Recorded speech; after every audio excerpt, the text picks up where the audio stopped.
સેનગઢ તાલુકા પંચાયત સત્તા સંઘર્ષ. દિનેશભાઈ ગામિતની ગેરહાજરી મામલે યાકુબભાઈ ગામિતે આક્ષેપો નકાર્યા.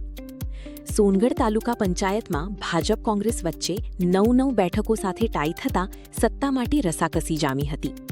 આ દરમિયાન કોંગ્રેસના સાદડુન બેઠકના ઉમેદવાર દિનેશભાઈ ગામિત ગેરહાજર રહેતા ભાજપ સત્તા મેળવવામાં સફળ રહ્યું હતું. આ ઘટના બાદ માજી પ્રમુખ પ્રીતિબેન ગામિતના પતિ યાકુબભાઈ ગામિત પર દિનેશભાઈને ગેરહાજર રાખવાના આક્ષેપો થયા હતા. જો કે યાકુબભાઈએ આ તમામ આક્ષેપોને પાયાવિહોણા અને રાજકીય પ્રેરિત ગણાવી નકારી કાઢ્યા છે. તેમણે જણાવ્યું કે તેઓ પક્ષ પ્રત્યે વફાદાર છે અને આ મામલે નિષ્પક્ષ તપાસ થવી જોઈએ. હવે સૌની નજર દિનેશભાઈ ગામિતના ખુલાસા પર ટકેલી છે.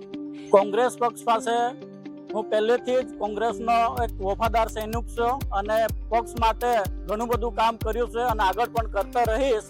પરંતુ જે આ ઉમેદવારનું અપહરણ થયું એ બાબતે આવનાર દિવસોમાં પાર્ટી ગંભીર નોંધ લે અને એમાં જેટલા પણ સંકળાયેલા હશે એમની સામે કાયદેસરની કડક કાર્યવાહી કરવામાં આવે એવી પાર્ટી પાસે પણ અપેક્ષા રાખું છું.